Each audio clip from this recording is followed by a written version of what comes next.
How does it feel to fly? I would ask a bird if I could, how perfectly evolved for the sky. I bet it would feel so good. How must it feel and what must it think? As it soars higher and higher, does everything else shrink? To be king of the clouds, I would die for the dream. I bet it is as glorious as it seems. My head hurts and my eyes felt heavy. I can't see anything, nor can I feel. I'm trapped in a senseless void with nothing but my thoughts.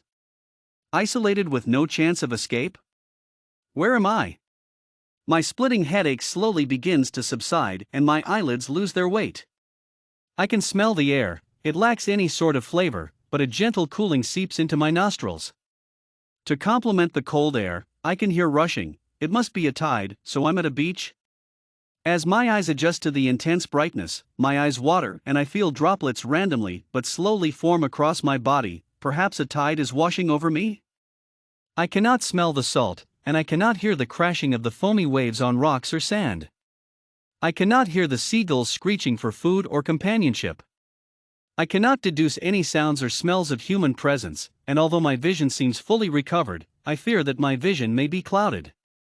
I can make out a subtle blue surrounding me, an ocean of emptiness and azure, but a fogginess remains. I will myself to rub my eyes, but no arms or hands come to my aid, perhaps they're tied or stuck. I blink repeatedly but to no avail, everything remains as mysterious as before. Focusing my eyes, I make out a shape which seems to my moving, and as it grows closer, I realize that something is coming for me. Maybe they can help, whoever it is. Perhaps they're my captors? My arms did seem unavailable, and I continue to fail to place them. The tiny army approaches, and I can make out some whites which almost blend in with the azure void. Their bodies are a mixture of gray with some brown tones, and they are not human. They have beaks and wings. I spot their wings smacking at their environment, as if they're pushing themselves up at its expense. They're flying? Yes, they're flying and they're high in the sky. And so am I. Am I falling? Is this how I die? I close my eyes again out of fear. Seconds pass and I open my eyes again. I don't give up. I shall not die, I shall escape. If I were to be falling, then they would struggle to keep up with my velocity, so I must be suspended in the air too, somehow.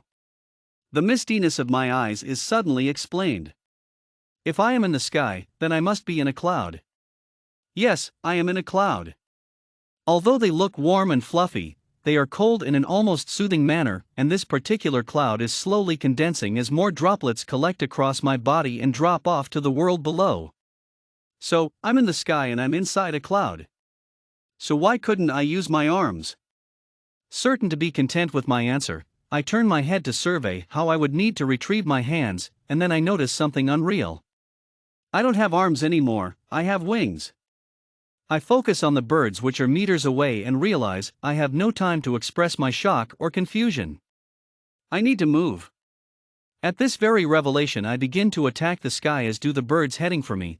Concentrating on my left wing, I turn to face the other way before evening out my flapping. Dare I say my dream has come true, I am flying. Making use of my new wings, I scan the sky, which is like an endless ocean. Swimming in the clouds is a privilege I thought I would never experience. The air smacks at me, forcing me to squint as it enviously reacts to my movement. The air gains a furiosity that makes me believe it wishes to take me out. The winds have such a temper, what have they to be angry about? I hold my wings still so that I glide through the sky and decrease in altitude. I have never been one for confrontation, and I'm sure the wind would have its way with me if I stay any longer. The world below me increases in its contrasts, and I start to notice different shapes. Colors and movement become more prevalent the lower I swoop, and I can't help but laugh. This is all I have ever wanted. I hear the birds as they follow me, as they reply with their own laughter or cries of triumph. Perhaps they are dreamers like me. Glass towers meet the clouds as I soar over the city. So much movement goes on below me. I see cuboids moving and reflecting the sunlight and street lights. These are how birds see cars, like metal ants that slowly follow gray trails. Even tinier ants move in swarms along pavements, and are like dust sweeping in a sunbeam. All of the worries and commotion of humanity seems so trivial and insignificant from above, part of me never wants to return to a life as busy as below me. Making my way out of the city, the glass towers fall in number, and are replaced by dull oranges fixed in their spots, and I come to realize these are roofs. How boring and stationary our houses are, and I live in one of those and am confined to the ground by gravity. A life like that pales in comparison to the luxury of the skies. I can spot vibrant greens which shake and wave as I get closer and closer, noticing the sunlight shining and reflecting off the leaves of trees and blades of grass in an endearing silver. Does the grass feel different at the feet of a bird? Because I find that my legs and toes are no more, and I now have 3 clawed toes, bird feet. It's surreal. Some patches of grass come up to my neck and the grass itself is heavier than I remember, but perhaps I am lighter than I used to be. In place of a nose and mouth I have a sharp beak, and gnaw at the grass to find that it cuts quite well, like a hot sharp knife through a mushroom.